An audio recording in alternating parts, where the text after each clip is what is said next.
Sunday എന്ന് പറയുമ്പോൾ ഹസ്ബൻഡിന് അവധിയാണ്, മക്കൾക്ക് അവധിയാണ്, എല്ലാവരും കൂടി ഒരുമിച്ചുണ്ടാവുക എന്നുള്ളത് എല്ലാവർക്കും ഇഷ്ടമുള്ളൊരു കാര്യമല്ലേ.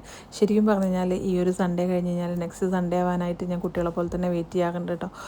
സാധാരണ സൺഡേസിൽ സാറ്റർഡേ നൈറ്റ് ലേറ്റായിട്ട് ഉറങ്ങിയിട്ട് സൺഡേ മോർണിംഗ് കുറച്ച് ലേറ്റായിട്ടാണ് എഴുന്നേൽക്കാറുള്ളത്. ഏകദേശം ഒരു 9 മണിയൊക്കെ ആകുമ്പോൾ എന്നും രാവിലെ എഴുന്നേൽക്കുന്നതല്ലേ, അപ്പോൾ സൺഡേയിലൊന്ന് കിടക്കാമെന്ന് വിചാരിച്ചിട്ട് അങ്ങനെ.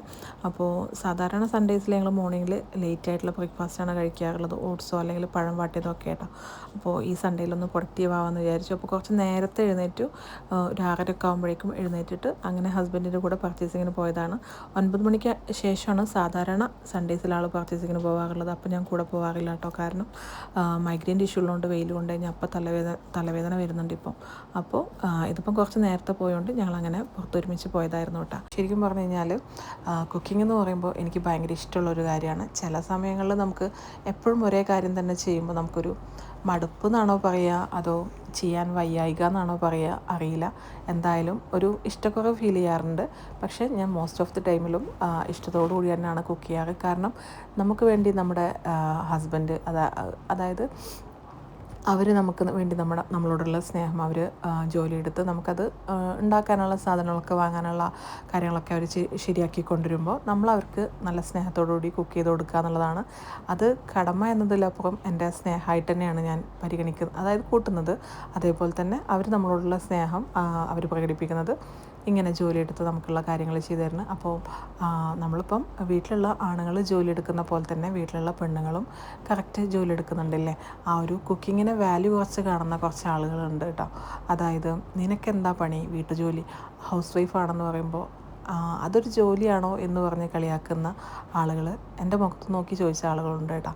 ഇപ്പോൾ കുറച്ച് ദിവസങ്ങൾക്ക് മുമ്പ് പോലും ഞാൻ ഇത്രയും പഠിച്ചിട്ട് ജോലിക്ക് പോവാതെ വെറുതെ ഇരിക്കുന്നു എന്നുള്ളൊരു ഒരു ഇത് ഞാൻ കേൾക്കുമ്പോൾ എനിക്ക് ഭയങ്കര സങ്കടം തോന്നാറുണ്ട്. കാരണം ഈ ഒരു കുക്കിങ്ങിനും ഒരുപാട് എഫേർട്ട് ഉണ്ട്. രാവിലെ എഴുന്നേൽക്കണം. ഇപ്പോൾ നമ്മൾ നല്ല ഒരു രാവിലെയൊക്കെ എടുക്കുമ്പോൾ കിട്ടുന്ന ആ ഒരു സുഖം ഉണ്ടല്ലോ, രാവിലെ അതായത് 4 മണിക്കൊക്കെ എഴുന്നേൽക്കുമ്പോൾ നമുക്ക് കുറച്ച് നേരം കൂടി കിടന്നാൽ എന്ന് തോന്നിപ്പോകുന്ന സമയമാണ് പുലർച്ചെ 3:30 4 മണിയൊക്കെ അല്ലേ.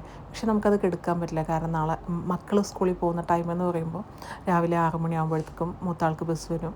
ഇപ്പം നേരത്തെ വരുന്നുണ്ട്, 10th ആയതുകൊണ്ട്. അതേപോലെ തന്നെ താഴെയുള്ള ആൾക്കും 6:10 ആകുമ്പോഴേക്കും ബസ് വരുന്നുണ്ട്. ആ ഒരു ടൈം ആകുമ്പോഴേക്കും അവർക്ക് ബ്രേക്ക്ഫാസ്റ്റാണ് കൊണ്ടുപോകാൻ ഇഷ്ടമുള്ളത്.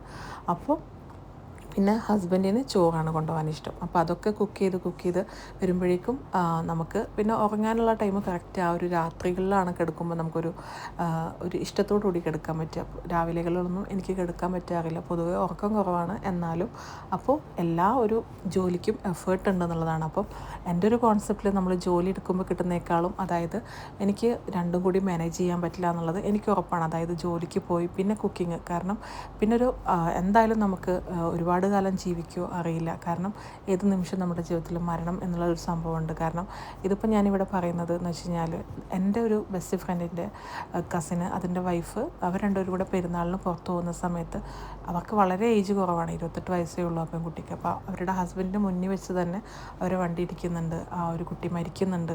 അപ്പോൾ നമ്മുടെ ജീവിതത്തിൽ എപ്പോൾ വേണമെങ്കിലും എന്തും സംഭവിക്കുക എന്നുള്ളതാണ്. പക്ഷേ എനിക്കൊരു അവസാന സമയത്ത് ഒരു റിഗ്രറ്റ് തോന്നാതിരിക്കാൻ വേണ്ടിയിട്ട്, അതായത് നമ്മുടെ മക്കളെ നമ്മൾ നോക്കിയിട്ടുണ്ട്, നല്ല ഫുഡ് കൊടുത്ത്, ഹെൽത്തി ഫുഡ് കൊടുത്ത്, അവരുടെ കാര്യങ്ങളൊക്കെ ചെയ്തു കൊടുത്ത്, അതേപോലെ ഹസ്ബൻഡിന് അവരെനിക്ക് ഭക്ഷണം കഴിക്കാനും കാര്യങ്ങളും എൻ്റെ എല്ലാ കാര്യങ്ങളും അവർ ചെയ്തു തന്ന പോലെ എനിക്ക് അവരെ നോക്കാൻ പറ്റിയിട്ടുള്ള ഒരു കുറ്റബോധം ഇല്ലാതിരിക്കാൻ വേണ്ടി ഞാൻ എന്നെക്കൊണ്ട് പറ്റുന്ന ദിവസങ്ങളിൽ, എനിക്കിപ്പം ഒരു ഒട്ടും വയ്യാത്ത ദിവസങ്ങളാണെങ്കിൽ പോലും ഞാൻ എഴുന്നേറ്റ് കുക്ക് ചെയ്യാനായിട്ട് ശ്രമിക്കാറുണ്ട്. ഇപ്പോൾ എനിക്കൊരു ബാക്ക് പെയിൻ വന്ന് ഒട്ടും നടക്കാൻ പറ്റാത്ത സമയത്ത് പോലും ചെയറിലിരുന്നിട്ട് ഞാൻ കുക്ക് ചെയ്യാറുണ്ടായിരുന്നു. അപ്പോൾ പിന്നെ അത്രയും പറ്റാത്തൊരു സമയം വരാതിരിക്കട്ടെ എന്നുള്ളതാണ്. അപ്പോൾ അതുവരെ നമ്മൾ മാക്സിമം എഫേർട്ട് എടുത്ത് കുക്ക് ചെയ്യുക എന്നുള്ളതാണ്. അപ്പോൾ കുക്ക് ചെയ്യലും ഒരു കുറവായിട്ട് ഞാൻ കാണുന്നില്ല. ഇപ്പം ഞാൻ നാട്ടിൽ ഡിഗ്രിക്ക് പഠിക്കുമ്പോൾ ആ ഒരു ഡിഗ്രി കഴിഞ്ഞിട്ട് കുറച്ച് സമയങ്ങൾ നമുക്ക് ഒഴിവുള്ള സമയം ഉണ്ടായിരുന്നു. അതായത് PG സ്റ്റാർട്ട് ചെയ്യുന്നതിൻ്റെ ഒരു കുറച്ച് മുന്നേ ഒരു 1.5 മാസത്തോളം. അപ്പോൾ ആ ഒരു ടൈമിൽ ഞാൻ ജോലിക്ക് പോയിട്ടുണ്ടായിരുന്നു. അന്ന് രാവിലെ പോയി വൈകിട്ട് വരുമ്പോൾ ഞാൻ ഭയങ്കര ടയേർഡാവുമായിരുന്നു. അപ്പോൾ ഞാൻ പറഞ്ഞു വരുന്നത്, പുറത്ത് ജോലിക്ക് പോയാലും കുക്കിങ്ങും കൂടെ ടയേർഡായി പോകും. അപ്പോൾ നമുക്ക് കുക്കിങ്ങിൽ അത്ര എഫേർട്ട് എടുക്കാൻ പറ്റില്ല, നമ്മളെ മക്കളുടെ ഒരു കാര്യങ്ങളും ശ്രദ്ധിക്കാൻ പറ്റില്ല. ഇപ്പോൾ അതെല്ലാം ശ്രദ്ധിക്കാൻ പറ്റുന്നതുകൊണ്ട് തന്നെ ഞാൻ ഭയങ്കര സാറ്റിസ്ഫൈഡ് ആണ് കുക്കിങ് എന്നൊരു കാര്യം ഞാൻ ചെയ്യുന്നതുകൊണ്ട്. അതുകൊണ്ട് തന്നെ ചില ആളുകൾക്ക് രണ്ടും കൂടി ചെയ്യാനുണ്ടായിരിക്കും. എൻ്റെ ഒരു കോൺസെപ്റ്റിൽ എൻ്റെ ഒരു ഞാൻ എൻ്റെ ജീവിതം കൊണ്ട് പഠിച്ച കുറേ പാഠങ്ങളുണ്ട്. ശരിക്കും പറഞ്ഞു കഴിഞ്ഞാൽ അനുഭവങ്ങൾ എന്നെ ഒരുപാട് വേദനിപ്പിച്ചിട്ടാണ് പാഠം പഠിപ്പിച്ചിട്ടുള്ളതെന്ന് പറഞ്ഞു കഴിഞ്ഞാലും ഞാൻ ഒരുപാട് പാഠങ്ങൾ പഠിച്ചിട്ടുണ്ട്. ഈ ഒരു പ്രവാസം കൊണ്ട് എനിക്കുണ്ടായൊരു നേട്ടം എന്ന് പറയുമ്പോൾ 12 വർഷമായി ഞാനിവിടെ വന്നിട്ട്. ഇവിടെ വരുന്ന ടൈമിൽ ഞാൻ ഭയങ്കര അതായത് ബോൾഡായിരുന്നു. അതിന് കല്യാണം കഴിഞ്ഞപ്പോൾ ഞാൻ കുറച്ചും കൂടെ അതായത് പഠിക്കുന്ന സമയങ്ങളിൽ ഞാൻ ഭയങ്കര ബോൾഡായിരുന്നു. പിന്നെ കുറേ കാലങ്ങൾ നമുക്കൊരു മെച്യൂരിറ്റി വരുന്ന സമയത്ത് ഒരുപാട് ചിന്തിക്കുന്ന കൂട്ടത്തിലാണ് ഞാൻ. അപ്പം ഇവിടെ വന്നതിന് ശേഷമാണ് കൂടുതൽ ചിന്തിക്കാൻ സമയം കിട്ടുന്നത്. അപ്പോൾ ഞാൻ എപ്പോഴും ചിന്തിക്കും, നമ്മുടെ തൊട്ട് മുന്നിൽ ഒരു മരണം കാണുമ്പോഴോ അല്ലെങ്കിൽ വലിയ പ്രശ്നങ്ങളും വരുമ്പോൾ ഞാൻ ആലോചിക്കാറുണ്ട്. അത് ഞാൻ എപ്പോഴും നമ്മുടെ ജീവിതമായിട്ട് അത് കണക്ട് ചെയ്യാറുണ്ട്. അപ്പോൾ എനിക്ക് എല്ലാ കാര്യങ്ങളും മനസ്സിലാവാറുണ്ട്. അപ്പോൾ എൻ്റെ ഒരു കുടുംബം എന്ന് പറയുമ്പോൾ ഒരുപാട് സമ്പത്തുള്ള ഞങ്ങളുടെ നാട് പുന്നയൂർ മന്നലാകുന്ന ഭാഗത്ത് നമ്മുടെ തറവാടെന്ന് പറയുമ്പോൾ ഭയങ്കര പ്രതാപത്തോടുകൂടി ജീവിച്ചൊരു തറവാടായിരുന്നു. അത് എത്ര ഏക്കറാണെന്ന് പോലും പറയാൻ പറ്റാത്ത അത്രയും ഭൂമിയും സൗകര്യമൊക്കെ ഉള്ള ആളുകളായിരുന്നു. അതേപോലെ എൻ്റെ ഉമ്മയുടെ ഫാമിലിയും. എന്നിട്ട് ഒന്നുമല്ലായ്മയിലോട്ട് നമ്മൾ എത്തിപ്പെട്ടിട്ടുണ്ടെങ്കിൽ സമ്പത്തും ജീവനും ജീവിതമൊക്കെ താൽക്കാലികം മാത്രമാണെന്ന് മനസ്സിലാക്കിയ സമയത്ത് തന്നെയാണ് ഞാൻ കുറേ തിരുത്തലുകൾ എൻ്റെ ജീവിതത്തിൽ വരുത്താനായിട്ട് ശ്രമിച്ചിട്ടുള്ളത്. അപ്പോൾ ഞാനിപ്പോൾ ഈ വീഡിയോയിൽ ഇതൊക്കെ പറയുന്നതിൻ്റെ ഒരു റീസൺ എന്ന് പറഞ്ഞു കഴിഞ്ഞാൽ, നമ്മൾ കുറേ ആളുകൾ ചിന്തിക്കുന്നുണ്ട്. ഇപ്പോൾ ഞാനടക്കം ഒരു കാലത്ത് ചിന്തിച്ചിരുന്നു, എനിക്ക് പ്രായമായിട്ടില്ല, ഞാൻ വളരെ യങ്ങാണ്, എനിക്ക് ഇനിയും ഒരുപാട് സമയമുണ്ട്, അപ്പോൾ അതിൻ്റെ ഉള്ളിൽ ഞാൻ എന്തൊക്കെയോ നേടി അങ്ങനെയൊക്കെ അതായത് നേടാൻ സാധിക്കും. അതിലുപരി നമ്മൾ എപ്പോൾ വേണമെങ്കിലും മരണം സംഭവിക്കാം, ആരെയും വേദനിപ്പിക്കാതെയുള്ള ജീവിതം സന്തോഷമായിട്ട് ജീവിക്കാൻ ശ്രമിക്കുക എന്നുള്ളത് ചിന്തിച്ചു കഴിഞ്ഞ് കഴിഞ്ഞാൽ നമ്മുടെ തൊട്ടപ്പുറത്തൊരു മരണം വരുമ്പോൾ ഇപ്പം ശരിക്കും പറഞ്ഞു കഴിഞ്ഞാൽ ഞാൻ വളരെ ഇഷ്ടപ്പെടുന്നൊരു നൈബറുണ്ട്. ആ ഒരു വീട്ടിലെ കുട്ടി മരിച്ചപ്പോൾ ഞാനുമായിട്ട് കണക്ട് ചെയ്തപ്പോൾ എനിക്ക് കുറേ ദിവസങ്ങൾ ഉറങ്ങാൻ പോലും പറ്റുന്നില്ല എന്നൊരവസ്ഥയായിരുന്നു. കാരണം എനിക്ക് മക്കളുണ്ട്, അള്ളാഹു അവർക്ക് ആയുസ്സും ആരോഗ്യം കൊടുക്കട്ടെ. ഈ ലോകത്ത് ഓരോ മക്കൾക്കും ഓരോ ആളുകൾക്കും ആരോഗ്യമുള്ള ആയുസ് നൽകട്ടെ എന്നുള്ളത് മാത്രമാണ് ദുആ ചെയ്യാൻ പറ്റുള്ളൂ. എല്ലാം ഒരു പ്രതീക്ഷ മാത്രമാണ്, ഒരു ഉറപ്പില്ലാത്ത ജീവിതമാണ് നമ്മുടേതെന്നുള്ളത് മനസ്സിലാക്കിക്കൊണ്ട് ആരെയും പരിഹസിക്കാതെയും കളിയാക്കാതൊക്കെ ജീവിക്കുക. കർമ്മ എന്നുള്ളത് സത്യമാണ്. പരിഹസിക്കുമ്പോഴും കളിയാക്കുമ്പോഴും ചതിക്കുമ്പോഴൊക്കെ ഒരു പക്ഷേ അത് നമുക്ക് കിട്ടിക്കൊള്ളണമെന്നില്ല. നാളെ അത് നമ്മുടെ തലമുറയിലോട്ട്, അതായത് നമ്മുടെ മക്കളിലോട്ട് അത് കൈമാറപ്പെടും. കാരണം എന്താണെന്ന് വെച്ച് കഴിഞ്ഞാൽ, ഞാൻ ഭയങ്കര വേണ്ടപ്പെട്ട എൻ്റെ ഒരു ബെസ്റ്റ് ഫ്രണ്ട് ഉണ്ട്. ആ ഒരു ഫ്രണ്ടിൻ്റെ ഉമ്മാക്ക് മാനസികമായിട്ട് ഇഷ്യൂ വന്നപ്പോൾ അവരെ കളിയാക്കി അവരുടെ ഫാമിലി ഉണ്ട്. ആ ഒരു ഫാമിലിയിൽ ആ ഇത്താക്കല്ല മാനസികം വന്നത്, അവരുടെ മകൾക്കാണ്. അപ്പോൾ അതേപോലെ എൻ്റെ ഒരു ഫ്രണ്ടിൻ്റെ ഉപ്പാനെ പറ്റിച്ച അവരുടെ പെങ്ങൾക്ക് ഇതേപോലെ അവർക്ക് ആ ഒരു സമ്പത്തുകൊണ്ട് ജീവിക്കാൻ പറ്റി. പക്ഷേ അവരുടെ അവസാന സമയത്ത് അവരുടെ മക്കൾ ഒന്നുമല്ലായ്മയിലോട്ട് എത്തിപ്പെട്ട് ഒരു വല്ലാത്തൊരു ജീവിതം ജീവിക്കുന്നത് ആ ഉമ്മ കാണാൻ ഒരു അവസ്ഥ ഉണ്ടാക്കിയപ്പോൾ ആരെയും ഒന്നും വേദനിപ്പിക്കാതെ പരിഹസിക്കാതെ ഉള്ള ജീവിതം സന്തോഷമായിട്ട് ജീവിക്കുക എന്നുള്ളതാണ്. അപ്പോൾ ഞാൻ ഈ ഒരു വീഡിയോയിൽ കുക്കിങ്ങും കാര്യങ്ങളും പറയുമ്പോൾ അതിൻ്റെ കൂടെ എന്തെല്ലോ പറയുന്നുണ്ട്. പക്ഷേ അതെൻ്റെ ചിന്താഗതികളും എൻ്റെ തോട്ട്സും ഞാൻ ഷെയർ ചെയ്യുന്നതാണ്. ഞാൻ ഈ ഒരു പ്രവാസം കൊണ്ടും ഒരുപാട് ചിന്തിക്കുന്നതുകൊണ്ടും എനിക്കുണ്ടായ മാറ്റങ്ങൾ ഞാനൊന്ന് ഷെയർ ചെയ്യണമെന്ന് വിചാരിച്ചതാണ് കേട്ടോ. അപ്പോൾ ശരിക്കും പറഞ്ഞു കഴിഞ്ഞാൽ ഞാനപ്പോൾ ഭയങ്കര സന്തോഷത്തോടു കൂടിയിട്ടാണ് കുക്ക് ചെയ്യുന്നത്. അതൊരിക്കലും എന്താ പറയുക, അതായത് ഒരു മോശമായിട്ടുള്ള കാര്യമായിട്ട് ഞാൻ കാണുന്നില്ല. ഒരു വീട്ടിലിരുന്ന് കുക്കിംഗ് മാത്രം നിനക്ക് ജോലിക്ക് പോയിക്കൂടെ എന്ന് എൻ്റെ അടുത്ത് ചോദിച്ച ആ ഒരു ആളെന്തായാലും ഈ ഒരു വീഡിയോ കാണുമെന്ന് എനിക്കറിയാം.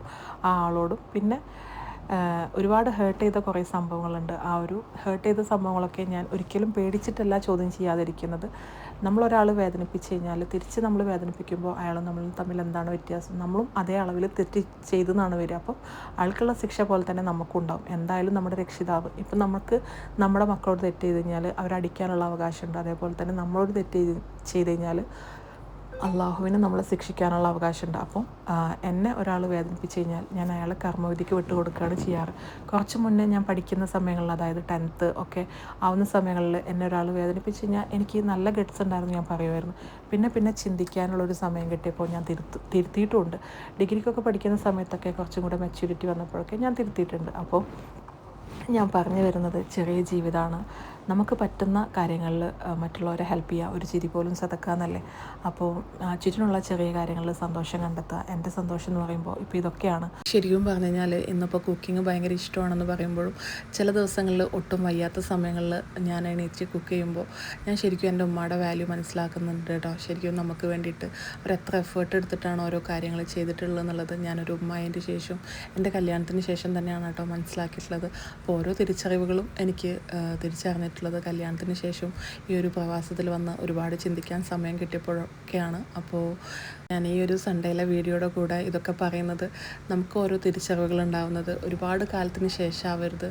ഓരോ കാര്യങ്ങളും നമ്മൾ ആലോചിച്ച് അപ്പോൾ തീരുമാനങ്ങൾ എടുക്കുക. പിന്നത്തേക്ക് മാറ്റി വെച്ച് കഴിഞ്ഞാൽ നമുക്ക് ആരെയും സ്നേഹിക്കാൻ നമ്മുടെ മുന്നിൽ ഒരുപാട് സമയമൊന്നുമില്ല. ആരും നമ്മുടെ മുന്നിൽ ഒരുപാട് കാലം ഉണ്ടാവില്ല എന്നുള്ളതുമാണ്. നമ്മുടെ മാതാപിതാക്കളായിക്കോട്ടെ ബാക്കിയുള്ള ആളുകളായിക്കോട്ടെ. അപ്പോൾ ഉള്ള സമയം സന്തോഷിക്കുക, ആത്മാർത്ഥമായിട്ട് സ്നേഹിക്കുക, ലൈഫ് അങ്ങ് കളറാക്കുക എന്നുള്ളതാണ്. അപ്പോൾ ഓക്കെ.